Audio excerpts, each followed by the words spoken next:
And there was a guy, John Quinones, ABC News journalist, also a great author. He wrote a book, Dreamland, about 5 years ago about Purdue Pharma and OxyContin and everything. He's out with a new book called The Least of Us, and it concentrates on meth and fentanyl, which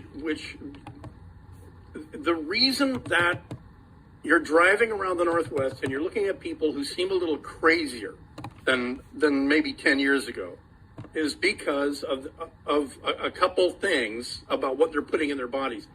It's not about homelessness. Anyone who continues pounding that drum is endangering you. By anyone in elected office that's not coming to terms with the fact that it is 90% a drug problem. Listen, there are normal, rational people who, by no fault of their own, are out of a home. They immediately start looking for a home, especially for their family. If it's a matter of an abusive spouse, there's places to go and all that. Overwhelmingly, the people on the streets from Portland to Seattle, LA, San Francisco, they're on the streets because they're drug addicts. And they're drug addicts because of DNA, because of circumstance, because of bad choices. But in many cases, they're going for the cheapest high, and unfortunately, the cheapest high is making them actually crazy. And I guess here's some backstory. Here's some really good backstory. I'm assuming they still do it. Peyton, do they still do the counting the homeless, the night of the homeless count in Seattle? If they do, they're probably wasting their time, and they can just, round that thing up to a couple of commas. I almost guarantee they still do it. And I was minding my own business, doing the 9 p.m. to 1 a.m. show on Cairo. And my fiance was, as it turns out, a bit of a sort of a liberal who's very, very full of crap. And she drugged me along one night, on the night of counting the homeless. And I said, well, what do we do? And she said, this is a really important event. We have to, get a survey, get a census of the homeless. And I said, well, you mean we go as a cluster? And she goes, yeah, we're going to be in a group with Ron Sims, back when the Sims was the King County executive. And I said, well, why not split up? If you have a couple hundred people, why are they clustered in like 20 groups of 10, or whatever? Why don't you split up? And she goes, well, it's for security. And I went, for what security? For what? I mean, why? What are you afraid of? And no one was saying it, but they were afraid that if they went out in groups of 2 or 3, that some homeless person might beat their ass, and take that flashlight out of your hand. But the concept of the thing was that we walk around, north in Belltown and down to the water, all the way up to, whatchamacallit Park, where the naked man is in the fountain with the naked boy and all that. I forgot the name of it. And with a flashlight, we sit there and flash on these sleeping homeless. And this was the deal back in 2000. Is that the homeless used to go to sleep around 11 p.m. Empty bottles and the whole thing. And it was. And I mean, I don't want to give you too much personal detail, but my fiance at the time had a crazy job that insisted that she participate in stuff like this, and she had to drag me along so that everything looked normal. And her job was, she was a Seattle City Council person. So there's that. And I was cynical from start to finish, because I'm like, this could be done other ways. Because, by the way, if you walk up to sleeping homeless people and shine a light in their face, you piss them off. You piss me off. And I've got a house. If you're in my house, you're probably going to eat a bullet. But anyway, that's the one thing I noticed is that, okay, they're sleeping. Okay, so The Least of Us is John Quinones' new book. And on the one hand, the homeless, obviously you look around Seattle, they're in tents. But they didn't buy those tents. People are, they're enabling them by giving them tents. Yes, it's raining. But ask anyone who's been in Seattle for a couple decades. They used to not use tents. They used to just, be under pike or under pine or behind. Have you ever seen? I mean, it's like a campground underneath I-5 behind here at. And I'm not here. I'm in LA, but they're at 1820 East Lake Avenue East. You go up behind. Hey, now have you ever accidentally driven too far up there? Right underneath I-5. Yeah, no, that's the way that I come into work every day. Well, that used to be a crowd of people there, but I don't remember tents because they were basically under Seattle's drip line. They were under the viaduct, and so why the tents now? Well, there was a time, if you all recall, there was a time when they started locking up the Sudafed because meth cookers were getting the Sudafed because they needed the ephedrine to make the meth. Well, they don't use that anymore for various reasons. They use a new chemical called phenyl 2. Anyway, it's called P2P, and it's not ephedrine. And overwhelmingly these days, it's the meth is bad enough. But it's also, you're no kind of a dealer, because anyone can become a fentanyl or a meth kingpin these days. Because it's so easy to make. And because it's so easy to make, everyone's making it. And so because it's a market economy, it is becoming cheap. Really cheap. In fact, now, if you don't mix the fentanyl in with cocaine and other drugs, someone's going to move on to a different dealer. Because the fentanyl is a different mixture also. And, never mind the black tar heroin that came up from Mexico. The fentanyl absolutely lowballs you there. It's a permanent 4th of July sale for fentanyl and meth. But what it's doing is rewiring people's brains. And whereas in his book, The Least of Us, he's talking to people who talk about meth in the 90s made you want to be social. And again, here's the obvious disclaimer. I don't do any drugs and have never done any of these drugs at all. Because I certainly, my daughter and I had a moment in our life where our life exploded because the third person in our family chose to love this stuff instead of us. So we bounced. This is, I'm not the only person. I'm the one talking. But if you're listening, you chances are you may be related, or you know someone who is related to someone who went through that. It's ugly, and the reason it's not going to get better is because they call them the drug cartels. A cartel is like the diamond business, like De Beers. There's not a mom and pop diamond mine because they're going to lowball you. That's a cartel. They control the pricing. It's the opposite because anybody can make this stuff, and so they do, and it's really, really cheap. So, there's a Netflix series about the family that owned Purdue Pharma. I got half an hour into it, and I was like, why am I watching this? This is what's his name? The first Batman was in it.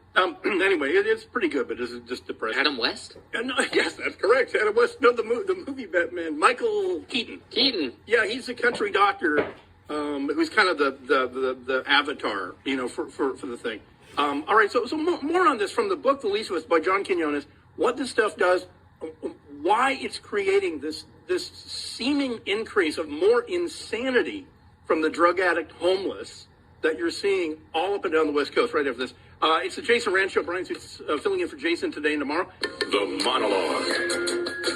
Today and tomorrow. Talking about John Quinones' new book, The Least of Us, detailing the sort of the watershed moment that the drug addicts who comprise a majority of homeless people throughout the United States switched from a meth that might keep them up all night to a meth that makes them crazy. And so according to experts, the new formulation of meth and fentanyl, which was invented in 1959 by those scheming Belgians, thanks Belgium, but specifically the new meth, leads to people isolating themselves. Tents are perfect for this. And they not only retreat to a space in their heads where they don't need to be social, they don't want to be around people, but it burns in. I mean, meth is bad for you anyway. It was, I think it was Multnomah County in Portland they were the first to do those posters of like somebody's high school senior picture and then 10 years later on meth, you know, and their teeth are rotted away and the whole thing. And, but this is a different deal.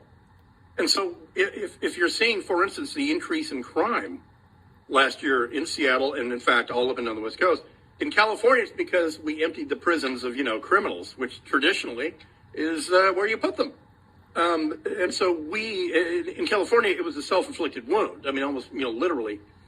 But the violence amongst the homeless has absolutely skyrocketed last year and this year, all up and down the West Coast. Now, you heard this number earlier this week about the record drug overdose deaths so far this year. In the 12 months ending in September of 2020, it was 87,000 deaths by overdose, according to the CDC. The year ending in September 2021, it is over 100,000. So what is happening?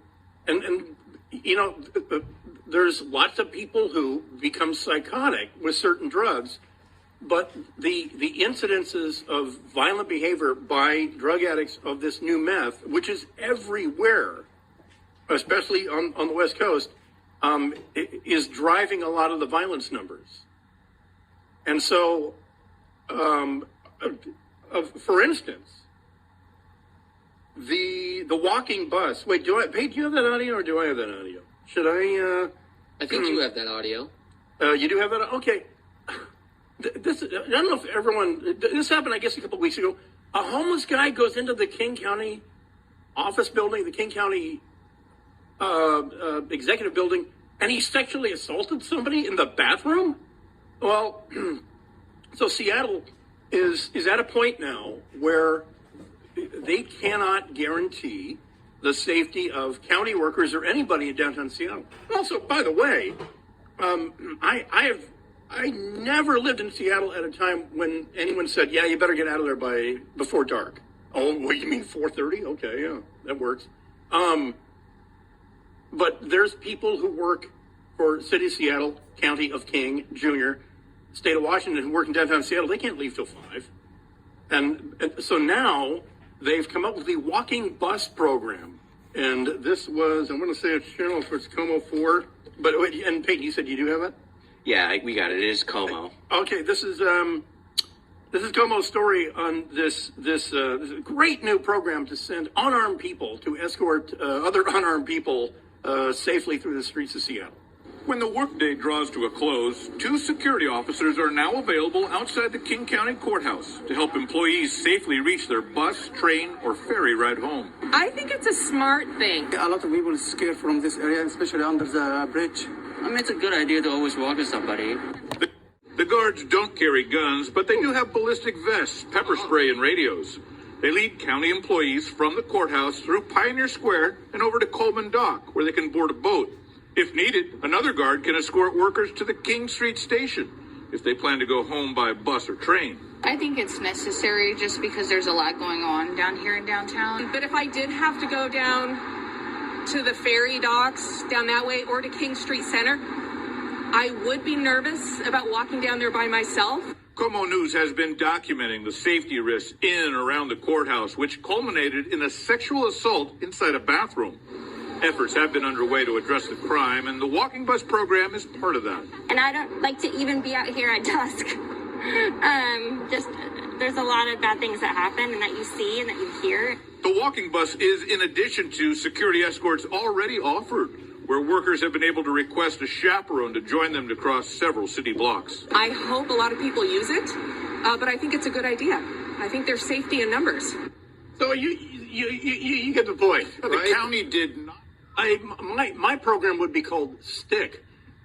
Here, take Stick. There'd be like an umbrella stand full of 38-inch riot sticks, possibly made of mahogany or something. But if you see the video from my friend Eric Moreno at Como News,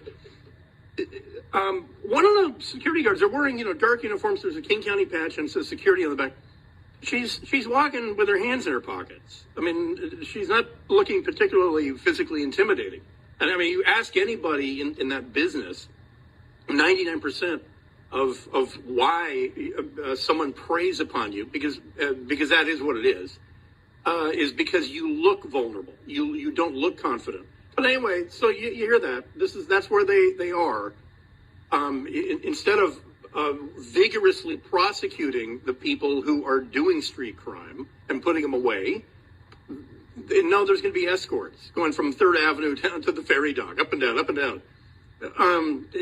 It's ludicrous. It's absolutely ludicrous. And this is the perfect storm that Seattle is facing. And the reason 2022 is going to make you wish it was 2021, the same way that 2021 has made you long for 2020, is because you have screwed the town out of competent cops. You've chased them off. Nobody wants to be a cop in Seattle anymore. You're gonna get exactly what you wanted. That's why most of you that listen don't live in Seattle. You shake your heads. Long-time fraternity brother of mine. I mean, we've known each other since we were 18 at the Washington State University. Go Cougs. And he took early retirement from SPD. And so we're catching up, and he's now in cheaper, sunnier eastern Washington, he and his wife, and we're talking. And I said, well, what was, when did you exactly know? And he said, well, he wanted to do his time and get out with the full, he could time out all this vacation. So he got out right before the summer of Chaz. He saw what was coming. And he said, dang, he rang the bell. And he knows loads and loads of younger guys that are just lateraling. And you name it. Boise, Twin Falls, Moscow, Idaho, Coeur d'Alene, Idaho, Spokane PD. If all the ex-Seattle guys suddenly didn't come in tomorrow, and also LA PD, Boise would be overrun with criminals. Spokane would have half the police department gone. But he said this is how bad it's going to be, by the way, because when you leave Seattle PD, there's all this issued gear, and you have to set an appointment with the quartermaster and sign it back in. He said the guy is 200 appointments backlogged. That's how many cops are leaving Seattle PD. So new meth, overly tolerant county and city, the cops are leaving. Yeah, I don't think the walking bus is exactly going to do the job anymore. All right, back in a second. It is a Jason Rand show. We talked with a former Border Patrol guy a little earlier. We'll replay some bits of that about the crisis at border. That and more coming up. It's a Jason Rand show. Brian Seeds filling in for Jason today and tomorrow. It's Brian and Brennan from Northgate Rare Coins. Whether you are selling your jewelry or coins or investing in precious metals, we